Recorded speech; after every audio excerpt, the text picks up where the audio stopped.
Bolango bukanlah sekedar hamparan tanah yang kaya, tetapi juga tempat di mana ribuan mimpi anak-anak bersemayam.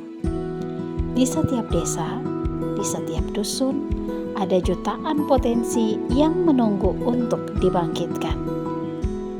Gerakan literasi di Bone Bolango adalah upaya untuk menyalakan obor di kaki gunung agar cahaya terang benderang dapat menuntun Bone Bolango menuju masa depan yang lebih gemilang.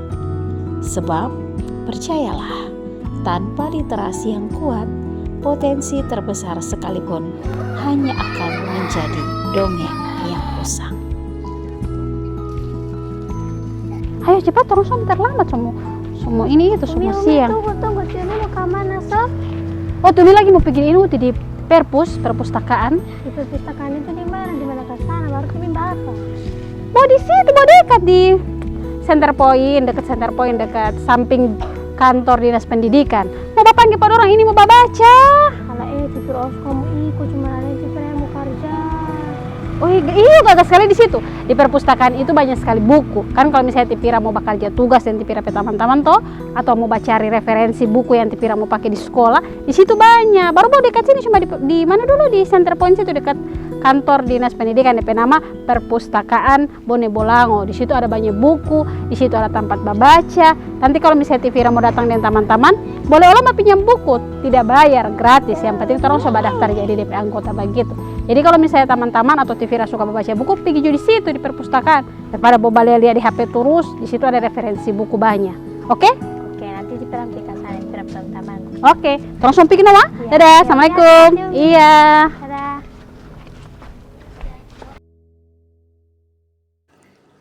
Seorang ibu di tengah gempuran informasi yang tak terkendali, berdiri sebagai mercusuar. Di tangannya bukan lagi sekedar spatula atau jarum, melainkan sebuah kompas moral dan intelektual yang harus ia genggam erat untuk menuntun langkah-langkah kecil anak-anaknya. Ia menyadari dunia digital menawarkan segalanya, tetapi tanpa filter, segalanya bisa menjadi racun. Hoax, narasi kebencian, hingga konten-konten yang merusak moral bertebaran, siap mengikis pondasi akhlak yang ingin dibangun. Tanggung jawabnya tak hanya memastikan perut anak-anaknya kenyang, tetapi juga memastikan akal dan jiwa mereka sehat. Ibu sadar betul, menanamkan nilai dan akhlak yang kokoh tidak hanya melalui lisan. Ia memerlukan jembatan, dan jembatan itu adalah buku. Sebagaimana wahyu pertama yang turun berbunyi Iqra, yang artinya bacalah. Sebuah perintah yang melampaui zaman, yang menegaskan bahwa segala ilmu dan kebijaksanaan bermula dari proses membaca. Maka ibu memulai revolusinya dari rumah. Dia menyusun buku-buku, menunggu anak-anaknya untuk membukanya. Ia tak memaksa, tetapi mengajak. Ia bercerita tentang pahlawan, tentang nabi, tentang ilmuwan, dan tentang alam semesta, semua dari balik halaman buku. Di hadapan gawai yang menyala, ia memilih membacakan kisah-kisah yang mengajarkan empati, kejujuran, dan ketabahan. Ia menunjukkan bahwa dunia yang sesungguhnya lebih luas dan lebih indah dari sekedar layar yang berkedip. Ia adalah perisai bagi anak-anaknya, bukan dengan melarang, melainkan dengan membekali mereka dengan senjata paling ampuh, yaitu literasi. Karena dia tahu seorang ibu adalah madrasah bagi anak-anaknya. Namaku Fatia, umurku berumur 6 tahun. Aku bersekolah di kelas 1 Madrasah Ibtidaiyah Sejak kecil, Umi dan Abi sering membacakan aku buku.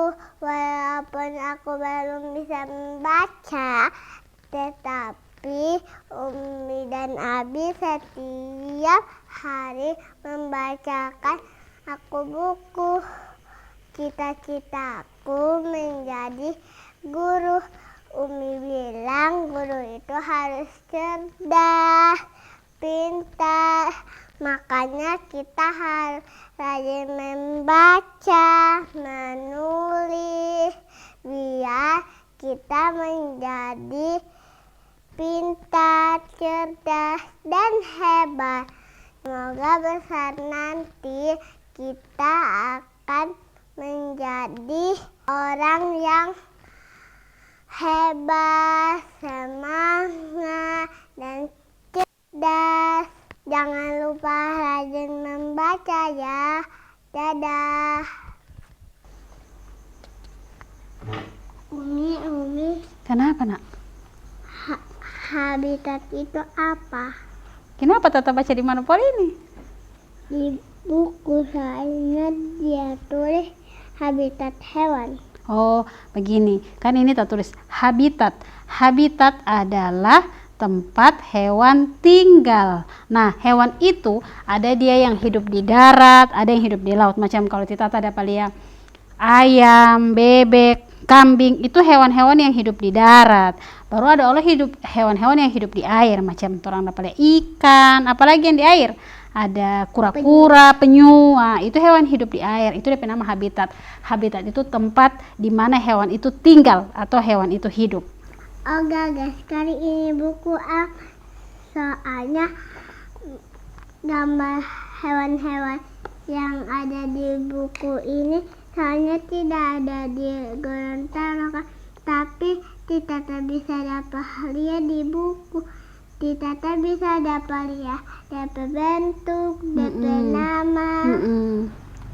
Iya, memang kalau misalnya orang itu kuat baca, kan misalnya Tata tidak pernah dapat lihat macam zebra, tidak dapat lihat macam gajah atau panda, itu kan tidak ada di sini, tapi di buku itu ada. Makanya kenapa orang harus rajin membaca, karena membaca itu atau buku itu jendela dunia. Kenapa dibilang jendela dunia? Orang mau dapat tahu apa yang ada di Jakarta, apa yang ada di Mekah, orang bisa tahu semua hal itu kalau orang rajin membaca.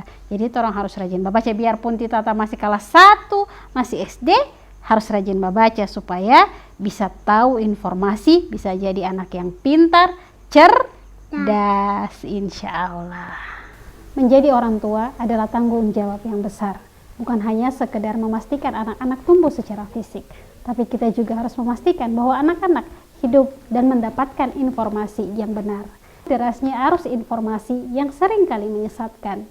Buku adalah jangkar yang kokoh, dan keluarga, khususnya orang tua, adalah nahkoda pertama yang akan memastikan anak-anak tumbuh dan berlayar dengan aman di samudra pengetahuan. Mari menjadi keluarga-keluarga pelopor literasi yang mengajarkan dan mengajak anak-anak, memberikan edukasi yang benar kepada anak-anak, dan mengajak mereka mencintai dunia buku dan dunia literasi.